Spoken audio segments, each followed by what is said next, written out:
Hello everybody and welcome back to my YouTube channel. I really hope you're all doing okay and having a great day and an amazing week. First of all, it's a Monday. You have never seen me on a Monday, I'm pretty sure, but today we are doing something new, and this week I'm hoping to do palette week. This is an idea that I've had where I'm just thinking that every few months or so I do a sort of themed week, and I've chose to base this week around eyeshadow palettes. So every day this week I'll be testing a new eyeshadow palette and I'll be chatting to you about a makeup related topic of conversation.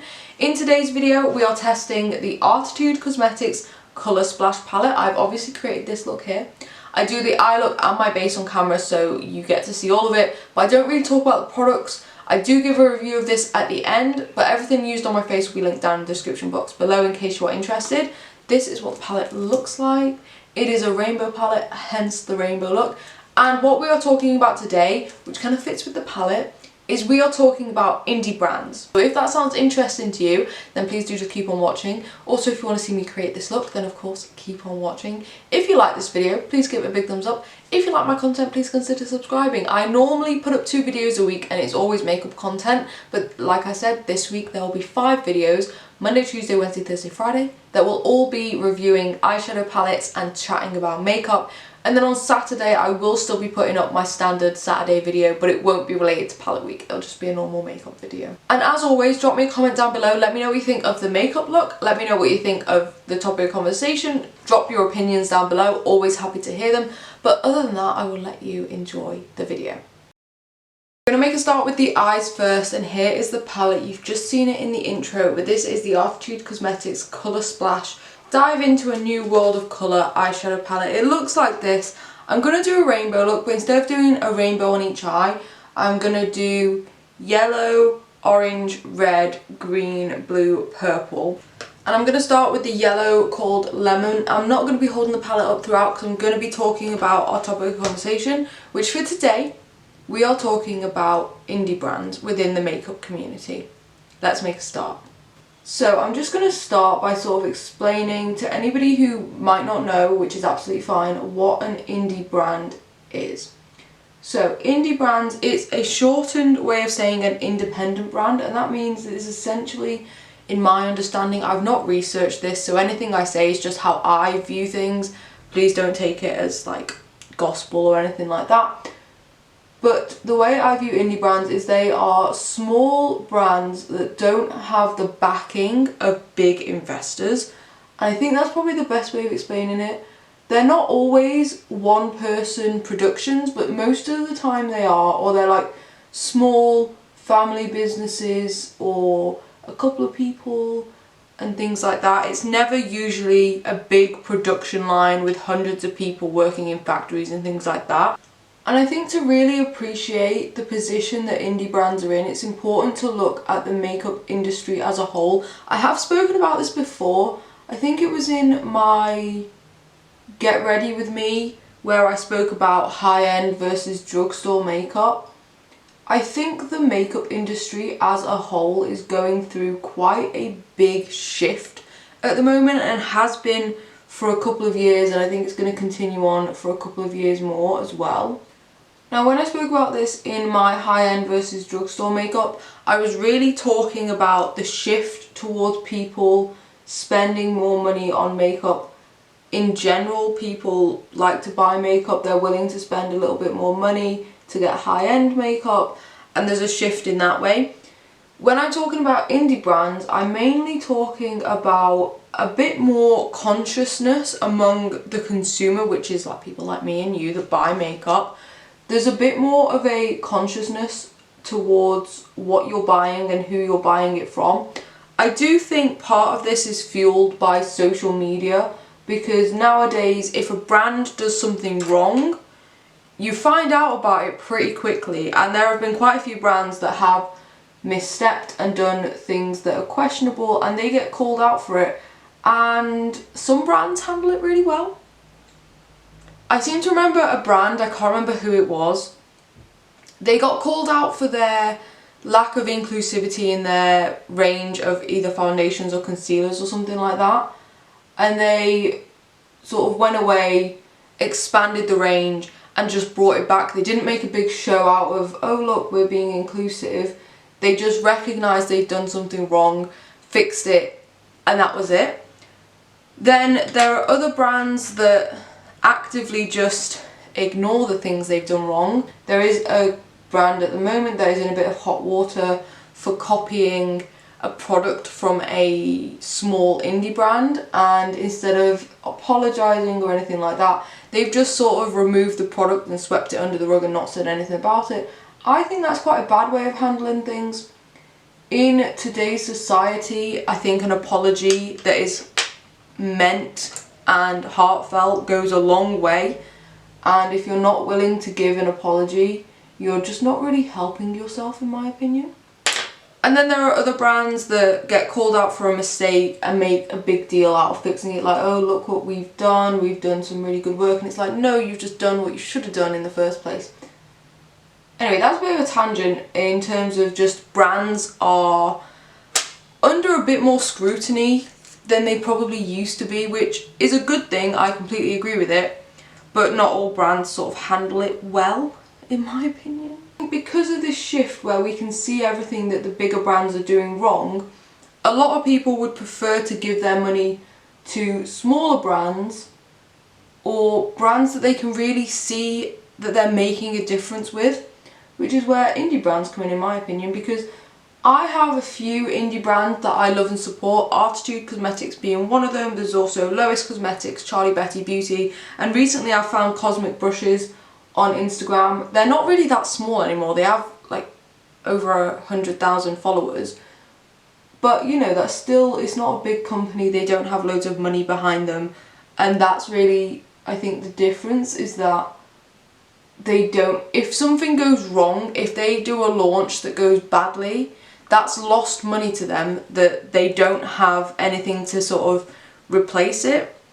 Whereas with bigger brands, if they have a launch that goes a bit crap, it doesn't matter because they've got other launches that are doing well, or they've already got loads of money behind them anyway, and it doesn't really matter. And I think it's pretty obvious to see that in recent years, a lot of the bigger brands that we expect to do well have been struggling, and that's sort of just obvious by the fact that quite a few of the big brands, Becca Cosmetics, BH Cosmetics, they've gone into administration / closed altogether, and yeah, they've been bought out by various brands, but it's a clear sign that things aren't going well, and obviously the pandemic and everything that's going on at the moment doesn't help, but still we're losing some big brands. I'm going to go off camera and cut the crease because I'm terrible at doing them on camera and it'll just go wrong. I'll be back in a moment.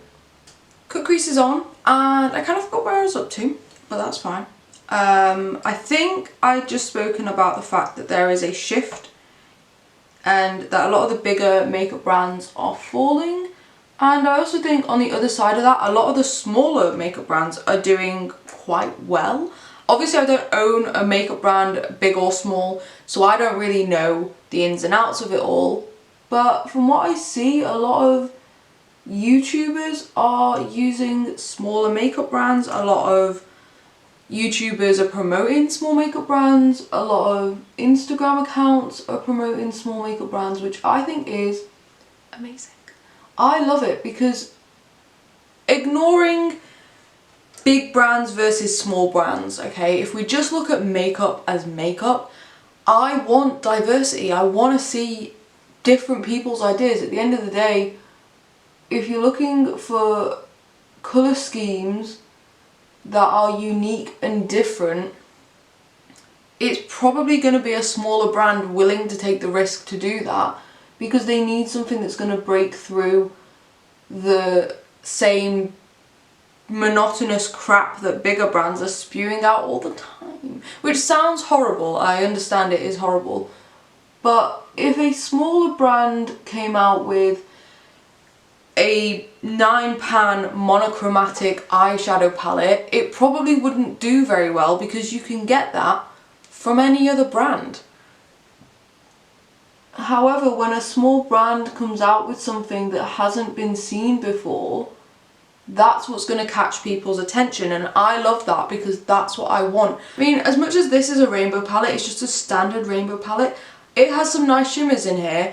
It has a nice layout, it has some colours that you wouldn't expect to see in a rainbow palette. I think it's different enough, but it's still just a rainbow palette. And I haven't asked the owner of Arttitude Cosmetics, but I would hazard a guess that this isn't her most popular palette.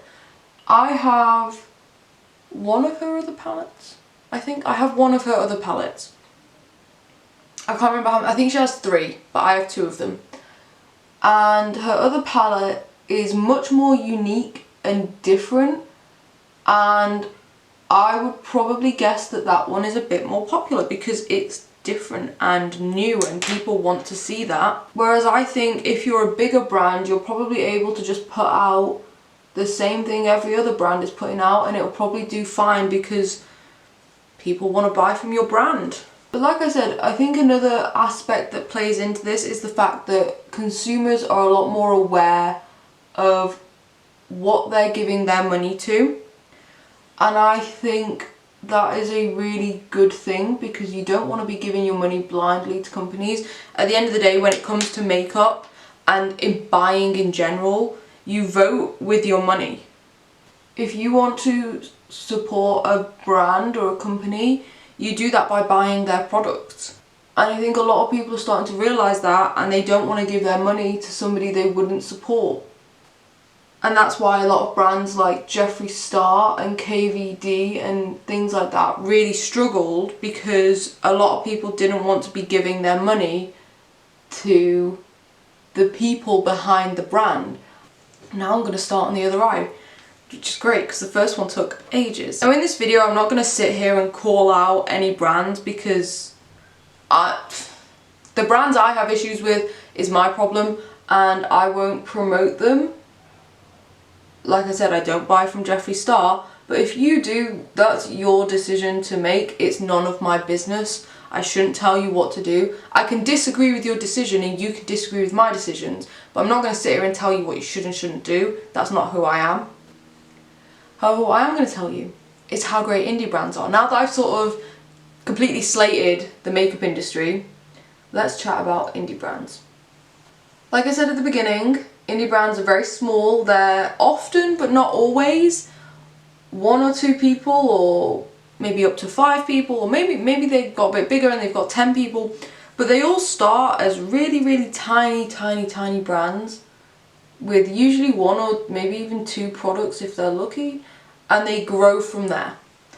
And the thing that's important to remember with indie brands is they can only grow as they grow, if that makes sense. If they put out 1 product and that doesn't do well, they then can't go out and make more products, because making products is expensive and they need money to do it, and they probably put a lot of money into making that first product or the first couple of products, and then they can only continue to make more products if those first ones sell. So their growth is completely dependent on consumers and being noticed and being found and being promoted.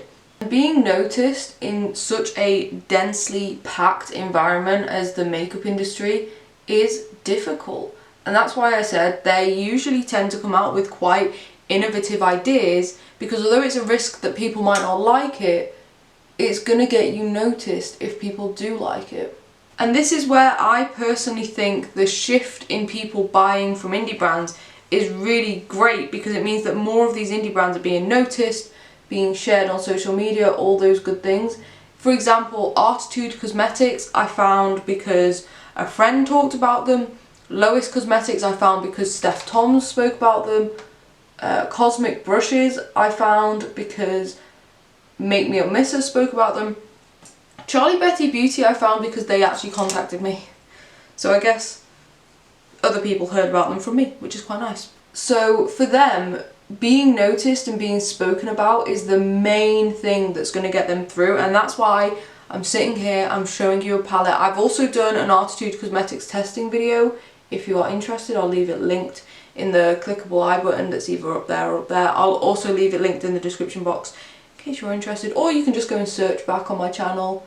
If you just type in Effys Place Arttitude Cosmetics, it should come up. And I've also done videos with all of my Lois Cosmetics palettes and my Charlie Betty Beauty palette. and I have ordered, I don't currently have it. By the time you're watching this, I probably will have it, but I have ordered both of the Cosmic Brushes palettes. I will be doing videos on them. Don't know when they'll be up, but they will be up eventually. But that's the thing, I really do enjoy reviewing indie brands because I just like the idea of getting their name out there, because even if watching this only one person looks at their website, that's probably going to help them. If one person goes and follows them on Instagram, that's probably going to help them. Not a lot. I don't have millions of subscribers, but if just one person goes and checks them out, that's good for me. And the reason why I feel like this towards indie brands is because so many indie brands you're able to develop a really good relationship with.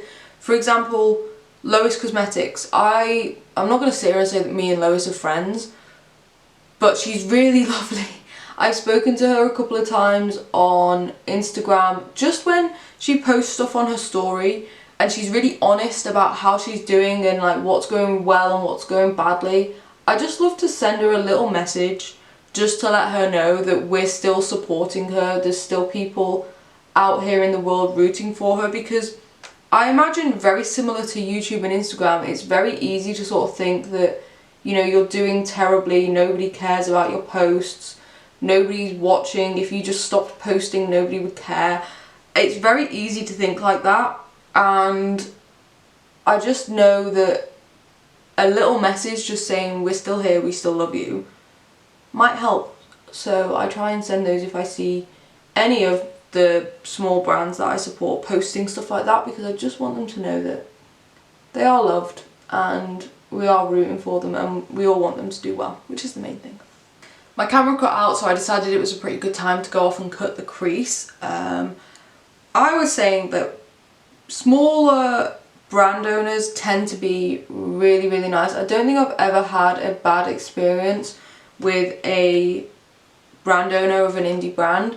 I'm not saying I've ever had a bad experience with bigger brand owners, but I've never spoken to a brand owner of a big company. And one thing I have noticed, which may seem incredibly obvious, but I think makes a big, big difference, is that when I post a look on Instagram using an Arttitude Cosmetics product, I can pretty much almost guarantee that the owner is going to comment on my post and be like, this looks really good, give me some sort of a compliment, you know, just generally be supportive of me and what I've posted. I mean, yeah, it benefits them because I'm posting about their product, but it's still just nice to get like a little bit of acknowledgement that I've used their product, that I'm promoting their product. They don't have to like kiss my ass or anything like that, and I'm not trying to kiss theirs, but it's just nice to know that the owner has seen your content and has commented on it.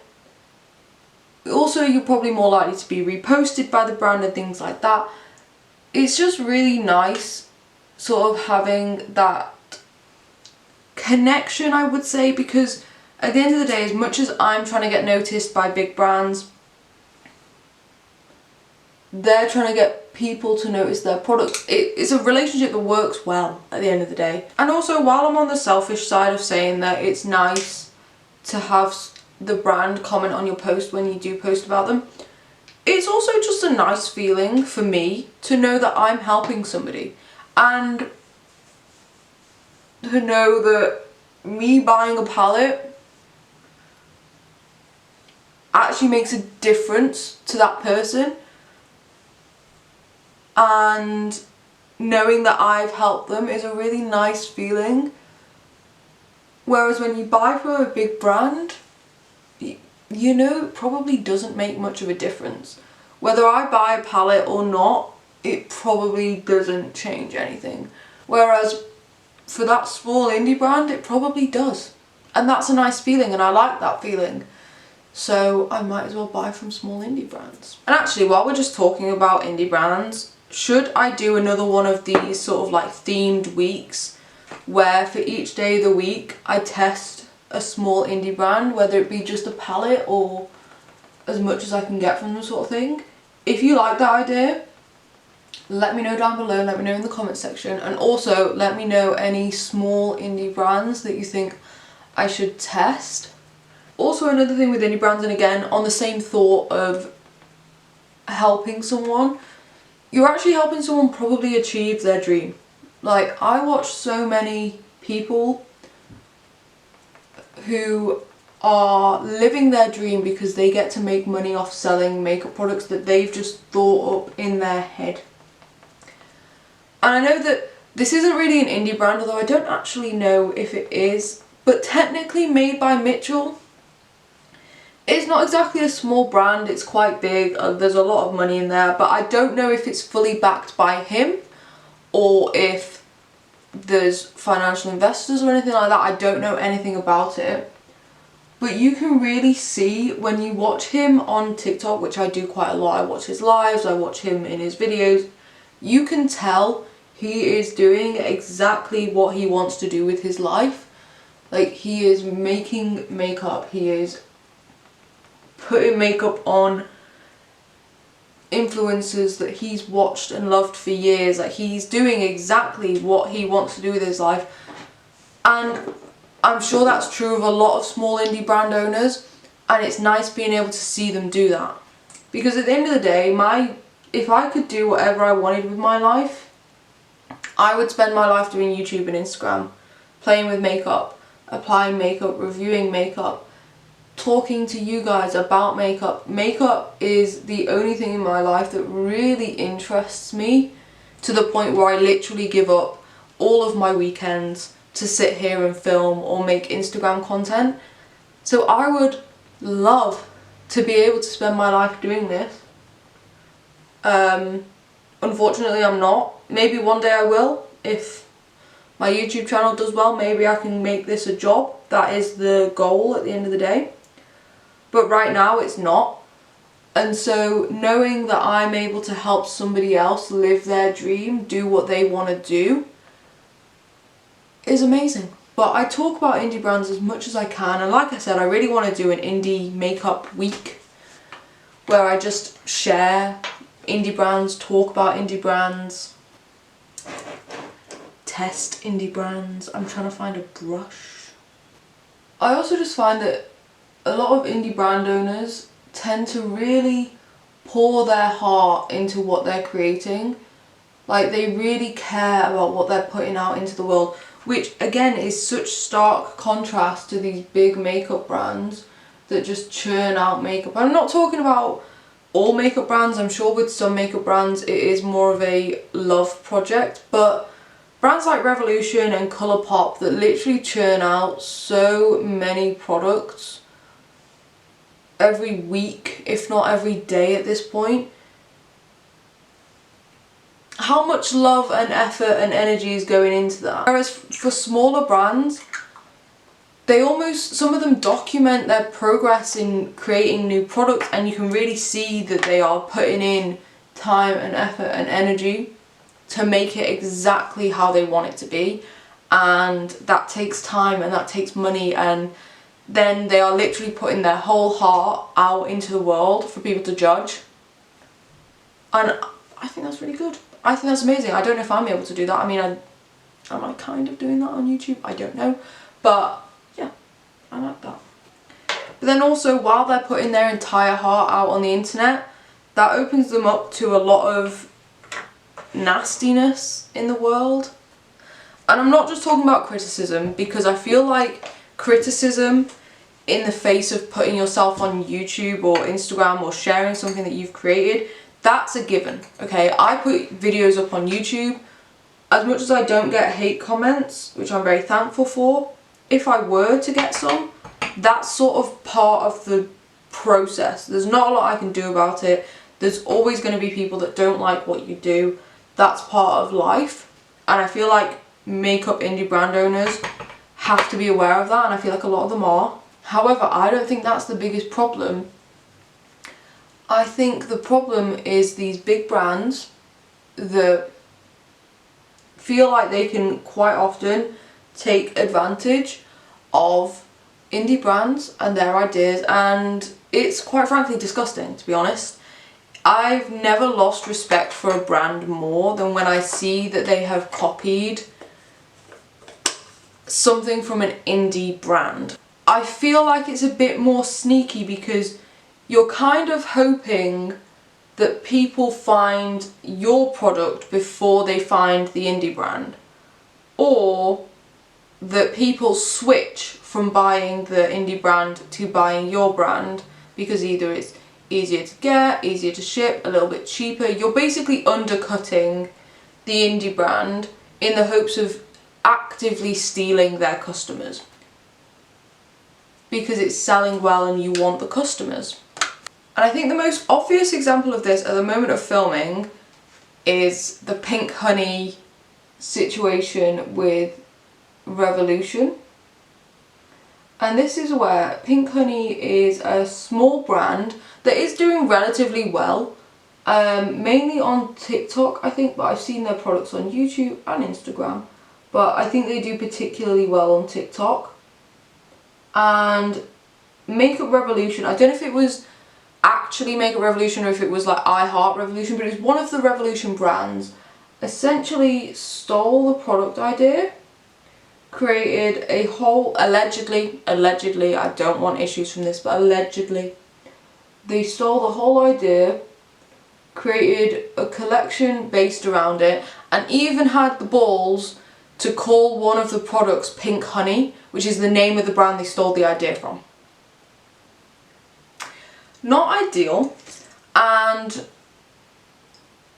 in that instance, they have copied an idea from a small indie brand because it is doing well, with the hopes that people will buy their product instead of the indie brand. And that's where my issue is, and you can tell they were sketchy about it because they got called out and they basically just removed the product and acted like nothing ever happened. I've been following the whole thing on TikTok because Pink Honey's been posting about it and I find it quite interesting. And in that respect, I think with indie brands, it's very easy for them to be scammed and taken advantage of. I've also seen TikToks where brand owners tell stories where they've been scammed by customers because they will sort of lodge a complaint and try and get free stuff and try and get replacements and all things like that, which is horrible. Because honestly, sometimes I read these stories and this might just be me as a person, and I'm sure there's plenty other people out there like me who just sort of read these stories and think, how did these people even come up with the idea of scamming somebody like that? Even if I got sent something by an indie brand and it wasn't 100% perfect, I'd probably still keep it and I'd probably still talk about it, I'd probably still test it, I'd probably still tell people, you know, this didn't come perfect, but I'd be like, it didn't come perfect, but that's fine, I don't care. Like, they're an indie brand, they're allowed to make mistakes, they're not big brands. It doesn't bother me if an indie brand makes a mistake. So, final thoughts on indie brands. I love indie brands. I've never had an issue with indie brands. I find that they are really nice, they have really good customer service because they actually care about their customers, just something I didn't really mention in this video, but I always find that indie brands really care about their customers. They want their customers to have a good experience because they want them to return. Whereas bigger companies sometimes can have not so good customer service because they don't really care whether you come back or not. And I think sometimes it's obvious that indie brands just respect their customers a little bit more. Now, I am making very sweeping statements. I'm sure there's plenty of people out there who've had bad experiences with indie brands, and that can happen. I personally haven't, so I'm not going to sit here and say, oh, indie brands do this and they do that, because I've never experienced it. I also just think it's nice to know that you're helping somebody live their dream, achieve their dream, do what they want with their life. And it's just so much nicer because you get a much better experience most of the time. You really get to know the brand, especially if you follow them on things like Instagram. I haven't put highlighter down my note. Yeah, I have. Especially if you do things like follow the brand on Instagram, interact with their posts and things like that, you'll probably get to know the company really well. I think that is really nice and I enjoy that. But indie brands generally tend to come out with amazing, thoughtful colour schemes that are innovative and you don't see everywhere, and they're usually pretty good quality because they know that if they put something out and it goes badly, it's on them and that's their problem and they have to deal with all the backlash, and also it might mean that they get less money from it and things like that. So I feel like just a lot more thought and effort goes into indie brand launches and things like that. And just in general, I prefer indie brands and I really want to know more indie brands. I want to support more. Like I said, I really want to do an indie brand week where I just test and use indie brand makeup for a week and promote some indie brands and things like that. Also, just on another note, I think it's amazing how many smaller brands are being noticed by big companies like Beautybay and Boots. For example, I know Beautybay now have Coco Cosmetics by Chloe, which is a brand that started on TikTok. And then I know that Boots have picked up HMB or HMV. I know that Boots have picked up HMB Cosmetics, which is amazing. That's another small brand started by an influencer, I'm pretty sure. I just think that we're about to see really big movements in the makeup community and the makeup industry. And I think it's time for small indie brands to really take over, and I'm very excited for it. So now let's talk about the palette. Arttitude Cosmetics. I kind of already knew that I was probably going to like this palette because A, it's a rainbow palette and I love rainbow palettes, and B, I have tested an Arttitude Cosmetics palette before and I really liked it. The one I tested was the Phoenix palette. Should I grab it and show it to you?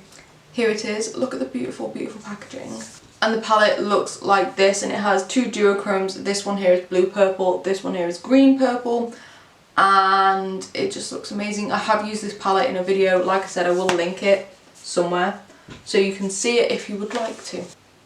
But in general, this palette, I like the colour scheme. It's a rainbow palette. I like rainbow palettes.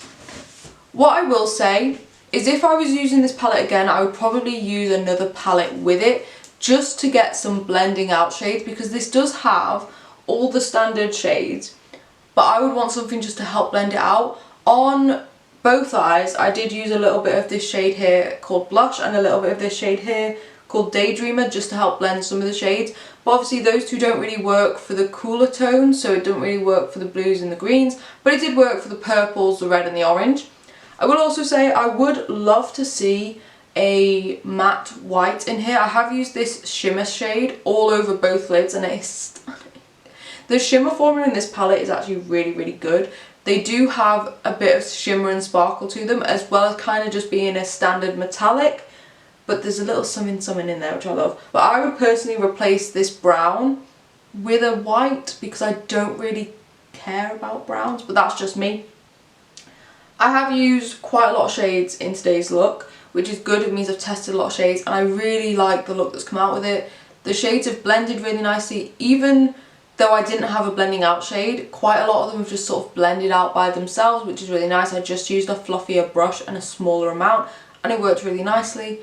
Overall, super, super happy with this palette. But there we go. If you like this video, please give it a big thumbs up, and if you like my content, please consider subscribing. I normally put up 2 videos a week, but like I said in the intro, this week we'll be putting up a video every day, Monday through to Friday, which will be related to eyeshadow palettes and a topic related to makeup. And then on Saturday I'll be putting up a standard video that won't be related to palette week, but it will still be a makeup video. So if that sounds interesting to you, then you can always hit the subscribe button and turn on notifications to make sure you don't miss any of my uploads. Oof, tired already. But there we go. I hope you have a great day and an amazing week, and I'll see you in the next video. Bye.